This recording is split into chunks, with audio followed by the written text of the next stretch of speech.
नमस्कार बच्चों, आपका स्वागत है अनेकर एजुकेशंस में। आज हम पढ़ेंगे रडयार्ड किपलिंग की प्रसिद्ध कविता इफ। तो चलिए शुरू करते हैं।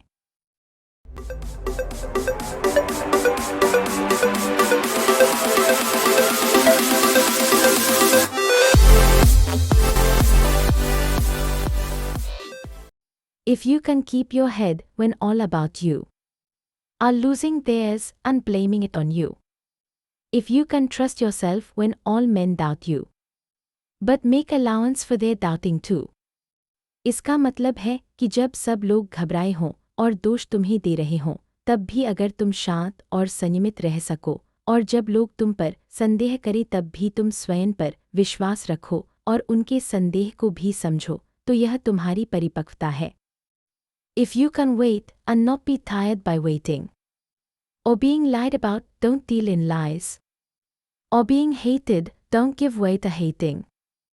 इसका मतलब है कि अगर तुम धैर्यपूर्वक प्रतीक्षा कर सको, झूठ का सामना करते हुए भी स्वयं झूठ न बोलो और नफरत का जवाब नफरत से न दो, तो यह तुम्हारी सच्चाई और सहनशीलता है। If you can dream and not make dreams your master. If you can think and not make thoughts your aim. If you can meet with triumph and disaster. And treat those two impostors just the same. इसका मतलब है कि सपने देखो पर उनके गुलाम मत बनो, सोचो विचार करो पर केवल सोच में मत उलझो, सफलता और असफलता दोनों को समान रूप से स्वीकार करो।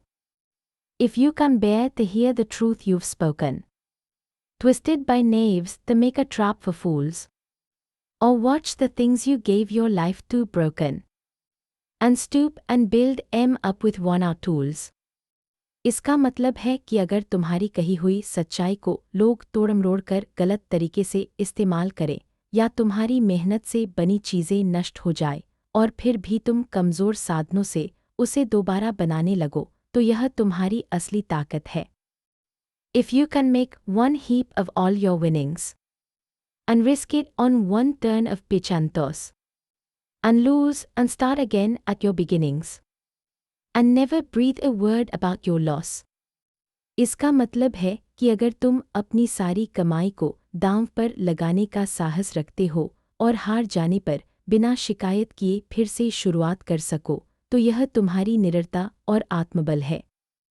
If you can force your heart and nerve and sinew to serve your turn long after they are gone, and so hold on when there is nothing in you, except the will which says to them, hold on.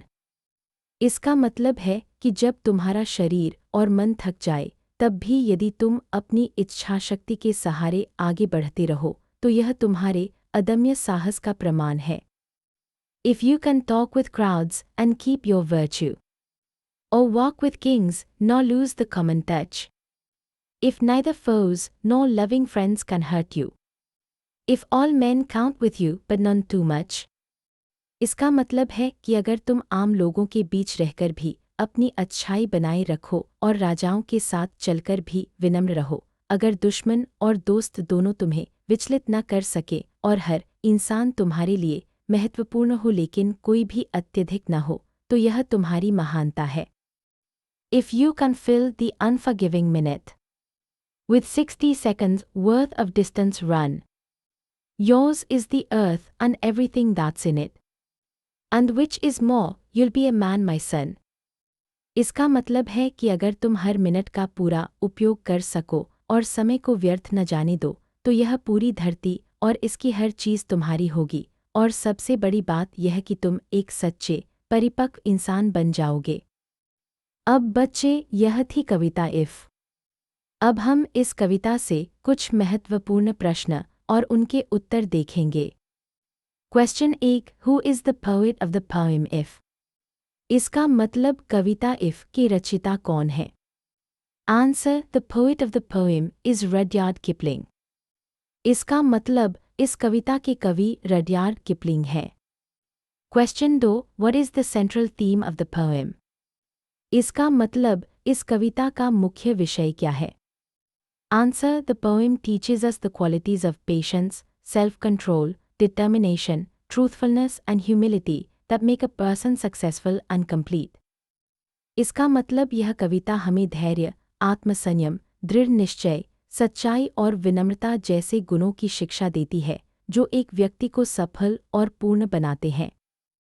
Question 3. What does the poet mean by if you can dream and not make dreams your master? इसका मतलब कवि का क्या आशय है जब वे कहते हैं If you can dream and not make dreams your master? Answer. The poet means that we should have dreams and ambitions, but we should not become slaves of those dreams. We must also work hard in reality to achieve them. इसका मतलब कवि का आशय है कि हमें सपने और महत्वाकांक्षाएं जरूर रखनी चाहिए, लेकिन उनके गुलाम नहीं बनना चाहिए। हमें उन्हें पूरा करने के लिए वास्तविक जीवन में कड़ी मेहनत करनी चाहिए। Question 4. According to the poet, how should a person face triumph and disaster? इसका मतलब कवि के अनुसार किसी व्यक्ति को सफलता और असफलता का सामना कैसे करना चाहिए।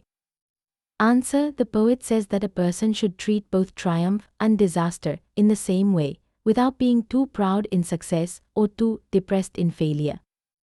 इसका मतलब कवि कहते हैं कि मनुष्य को सफलता और असफलता दोनों का समान रूप से सामना करना चाहिए, न तो सफलता पर अधिक गर्व करना चाहिए और न ही असफलता पर दुखी होना चाहिए।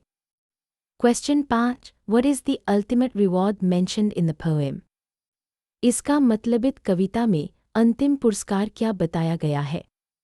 Answer. The ultimate reward is that if one follows all these values, the whole world will be his and he will become a true man.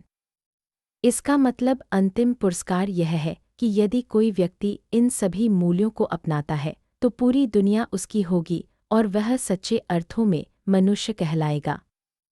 बच्चों, यह थी कविता इफ और इसके महत्वपूर्ण प्रश्नोत्तर। ऐसी और रोचक कविताएं और कहानियाँ सीखने के लिए जुड़े रहिए अनेक एजुकेशंस के साथ। धन्यवाद।